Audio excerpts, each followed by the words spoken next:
Now, with the coming of the 2022 general polls, many living in the Rift Valley have expressed fear and uncertainty as a result of tribal clashes in the past characterized by violence, terror and displacement. Switch TV's Rachel Ndwati was in the Rift Valley to document victims of clashes, particularly those who were displaced from their homes after electioneering periods. This is the story of the displaced and forgotten.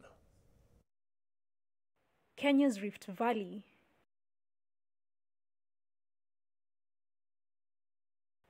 A place considered a hub for tourists, for flourishing agricultural activity and wildlife. The Rift Valley region is one of Kenya's most lucrative spheres of influence, exhibiting vast natural resources and beautiful landscape. Despite all these desirable traits, inhabitants of this region see the area in different light after continuous tribal and political wrangles that in many cases result in displacement. In an effort to understand the plight of the residents, our journey begins in Ndeefo, a region in Njoro, Nakuru County, about 20 kilometers from Nakuru town. It is here that the tales of displacement have continued to fathom, with several productive lands being abandoned in the quest to find peace and stability.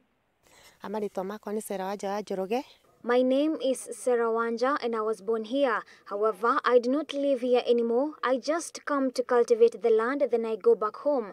We cannot be able to live here. We only cultivate and harvest our food from the farm, then go live elsewhere. If the government offered to provide us with housing, we could consider returning and live in peace. Sarah is among the many who were displaced during the post-election violence of 2007-2008. She claims the fear and anxiety within the area is still deep-rooted, and many residents have vowed to move from the area with the coming of the 2022 polls. This right here is an example of a typical homestead that was affected during the tribal clashes of 2007. And as you can see that behind me, there's a fireplace that is not in use. According to the Land Data Survey report on internal displacement published by the Kenya Land Alliance, as a result of displacement, the livelihoods of many individuals have been severely affected, as property worth 260 billion Kenya shillings was lost through looting, burning and sabotage. I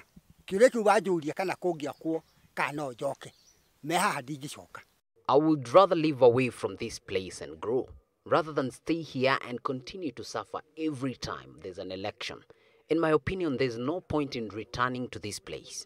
If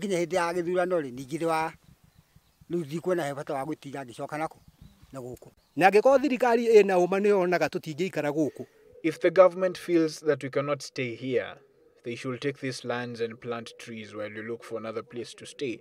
How can you be able but not have a place to stay?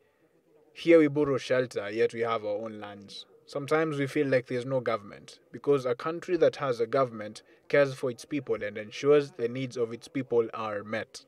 Kefa Magenyi, a coordinator of the internally displaced persons, has been displaced thrice. He is the current program officer of the Internal Displacement Policy and Advocacy Center. Resettlement of IDPs is complex and fraught with difficulties, and many have faulted the government's Operation Rudi Nyumbani, saying it does not fully comprehend the current land tenure system. The whole question is about governance. Yeah. Because if you elect people and you have the government in place, one of the solemn undertaking of the government is to protect life and property of individuals. Nothing else. The government cannot give me food, the government cannot give me job, it cannot give me anything, but it can protect me and my property. So that is where the gap is. And when a neighbor raises an arm or take an arm to harm a neighbor, then there has to be a very serious question of social discourse. Yeah? Yeah, and that's what happened.